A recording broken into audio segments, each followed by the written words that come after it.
The Wheat School on RealAgriculture.com is brought to you by CNMC,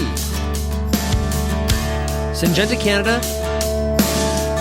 and the Alberta Wheat Commission.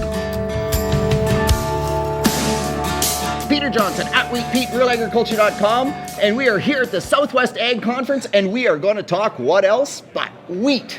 I'm here with Dr. Ruth Wade from ADAS from the UK, where they really know how to grow wheat. And meanwhile, what's so cool is that they found a different way to advance wheat production that absolutely relies on producers. So welcome, Ruth. Thank you so much. And tell us about this yen. You call it a yen? What the heck's a yen?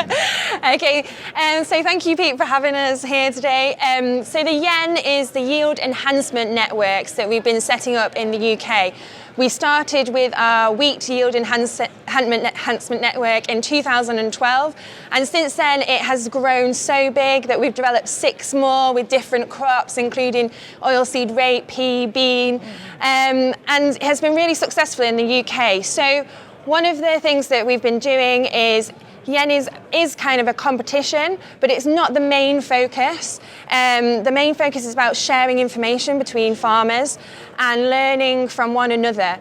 And we also have developed a potential yield model that works out how much yield each farmer can get from their particular land. And then we work out how well the farmers have done compared to that. So the competition is much fairer than just total yield. And we produced a 20-page report for the farmers in the UK, and it has over 60 different measurements, including grain analysis, leaf analysis, soil analysis, how the crops develop throughout the season, and we present this all as benchmarking. So we show where that individual farmer compares to all the other farmers in the competition and how that compares to our recommended suggestion of where you should be for that nutrition or that growth stage. And it's become so popular that last year we had over 200 farmers enter just our cereal yen alone, and it's grown outside of the UK now. There's people coming in from Europe who want to try and compete with our farmers in the UK, which adds a bit of spice to the competition.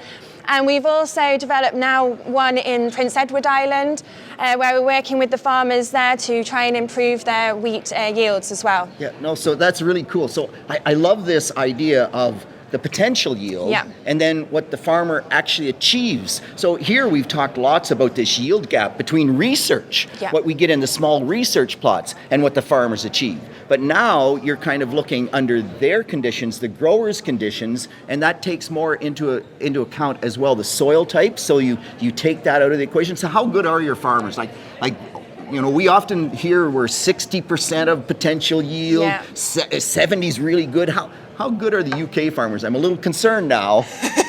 So the UK farmers on average are getting around 60%, but we have some farmers that are getting up to 95% of what we think is biophysically possible on their land. And it's really interesting because in our cereal yen competition, there has been one farmer that has consistently won over a number of years.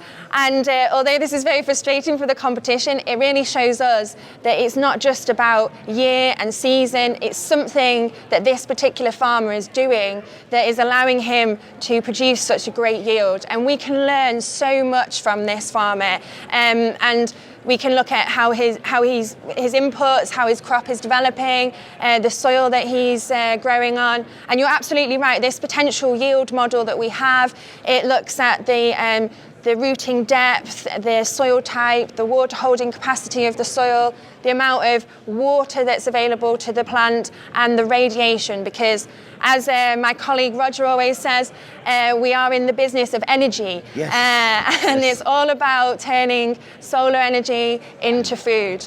And that is what we're trying to promote. No, really cool. I just love this. I'm really crushed, though. I have to tell you, I am crushed because you came to Prince Edward Island, and so we can't be the first in North America. Come on, what is with that? So will you work with us? Can we do yens in other places? Like, are you keen to come to Ontario? Absolutely. We would love to do a yen here. We'd be honored to do a yen here. Awesome. So you know, Jeremy Botchin, you better get your ass going out there in Alberta as well, because this, to me, this is really an excellent way to drive that wheat bar forward. Thank you so much, Ruth. It's been awesome. Peter Johnson at Wheat Pete, RealAgriculture.com. Grow great wheat.